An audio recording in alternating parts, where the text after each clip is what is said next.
is something extraordinarily disciplined, just like the last person did, but they push themselves into that zone that's just beyond their disciplined capacity, and you can tell every second you're watching it that they're that close to disaster.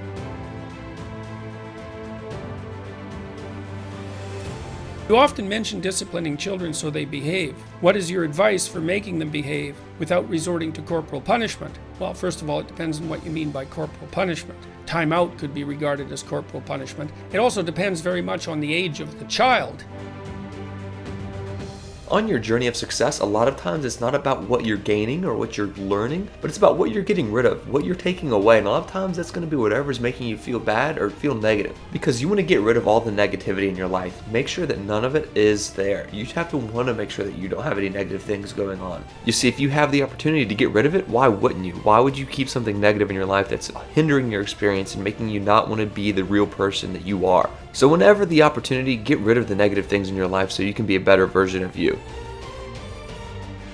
We kind of have this idea that while you're free as a child, and then you, let me see if I can put this properly, that you have a certain delightful, wonderful, positive freedom as a child, and then that's given up as you approach adulthood. But the truth of the matter is that you have a lot of potential as a child, but none of that is capable of manifesting itself as freedom before you become disciplined. Imagine you're watching a gymnastics performance, right? And it's like a high level, world-class performance, and someone comes out there and they do this routine that's just dead letter perfect, you know, and they stop and everybody claps like mad, right? And it's perfect. And I think the answer to that is something like, so you don't suffer any more stupidly than you have to. And maybe so others don't have to either. It's something like that. You know, like there's a real injunction at the bottom of it. It's not some casual self-help doctrine. It's that if you don't organize yourself properly, you'll pay for it, and in a big way, and so will the people around you. I'm having a hard time disciplining myself. I particularly struggle to establish a schedule. There's two things you could do. First of all, the first thing you might want to do is figure out why you want to make a schedule to begin with. So you talked about goals. Well, what is it that you want to accomplish? You have to figure out what you want. And then you have to figure out how to decompose what you want into actionable steps, right? And those would be the sorts of things that you could put in a schedule. Your attention, for example, is mediated by unconscious forces. And you know that perfectly well. And this is another Freudian observation. You know, if you're sitting down to study, and discipline is a matter of the imposition of order, and the order is necessary, especially for people who are hopeless and nihilistic. And lots of people are hopeless and nihilistic, way more people than you think. And part of that is because no one's ever really encouraged them. And so the book is in part a matter of encouragement. It's like, lay a disciplinary structure on yourself. Get the chaos in check.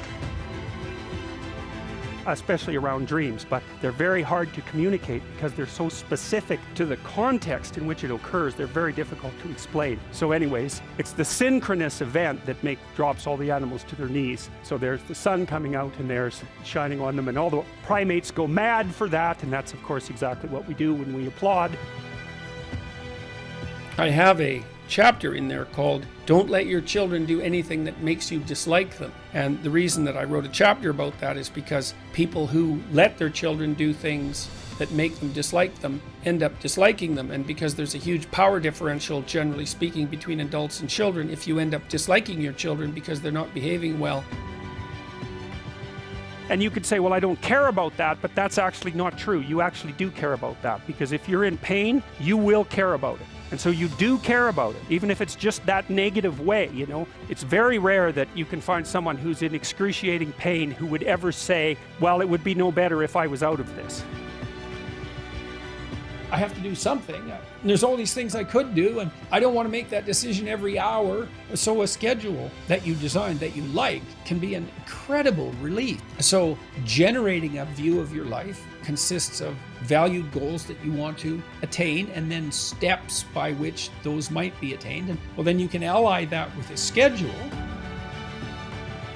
You know, you find that to some degree in your own life, because maybe you've become very attracted to someone, even maybe you don't want to be attracted to the person, and then you find yourself, you know, texting them when you know perfectly well that you should be going to bed, and you know, you're in a grip of something, and you can't control it, and that's all part of the unconscious and all part of what Freud was studying. Thanks so much for watching.